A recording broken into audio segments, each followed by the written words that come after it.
বুটের ডাউল দিয়ে গরুর মাংস রান্না করে দেখাবো। কিভাবে রান্না করতে হয় ভিডিওটা শুরু থেকে শেষ পর্যন্ত দেখলে আপনারাও খুব সহজে রান্না করতে পারবেন। বুটের ডাউল দিয়ে গরুর মাংস রান্না করার জন্য আমি একটা প্রেসার কুকার নিয়েছি। এখন একে একে গরুর মাংস এবং মশলা দিয়ে দিব। এখানে গরুর মাংস আছে 1 কিলো, 1 কাপ পেঁয়াজ বড় করে কেটে নিয়েছি, হাফ কাপ বুটের ডাউল,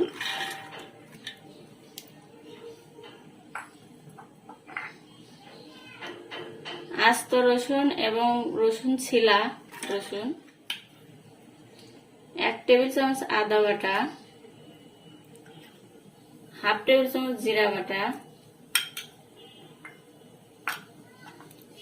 আস্ত কাঁচামরিচ,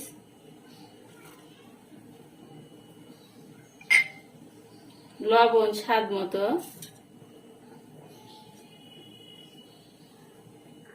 রেডিমিক্স গরুর মাংসের মশলা,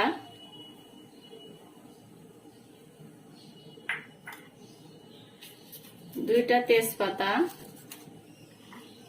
2 টুকরো দারুচিনি, 6-7টি গরম মশলা এভাবে থেতো করে নিয়েছি, গ্রামটা ভালো আসবে।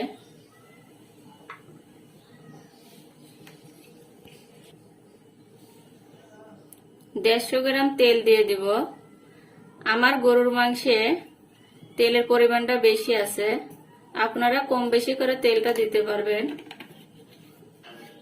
এখন গরুর মাংস এবং মশলা হাত দিয়ে ভালো করে মিশিয়ে দিব।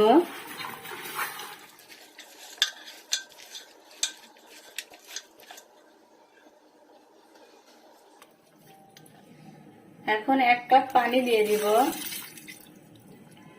পানি দিয়ে আবার একটু মিশিয়ে দিব।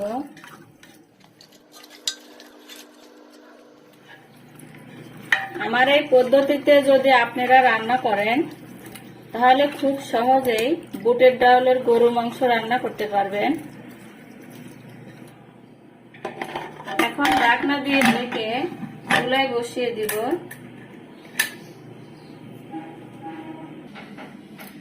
চুলার আঁচ মিডিয়ামে রেখে 3 বার সিটি দেওয়া পর্যন্ত রান্না করতে হবে। 3 বার সিটি দেওয়ার পরে ঢাকনা খুলে জলের পানি দিয়ে দিতে হবে।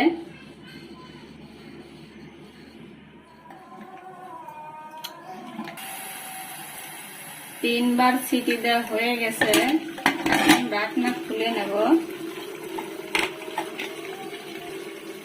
এখন ভালো করে নাড়াচাড়া করে দিব।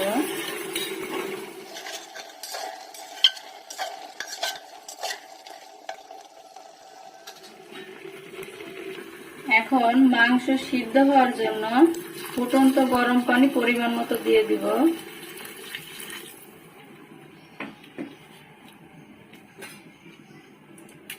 আবারও ভালো করে মিশিয়ে দিব।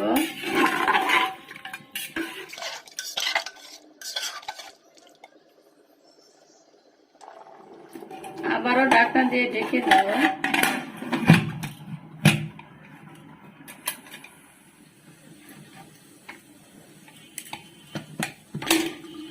এখন ঢাকনাটা খুলে নেব।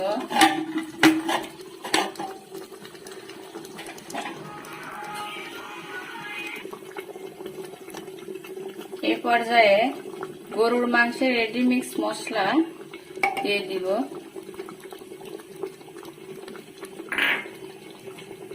এখন ভালো করে মিশিয়ে দিব।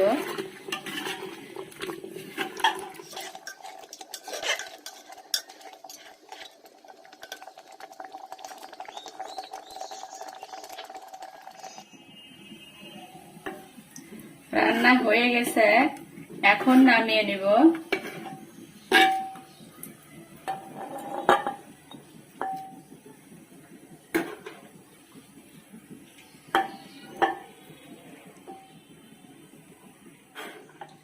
তৈরি হয়ে গেছে বুটের ডাউল দিয়ে গরুর মাংস রান্না।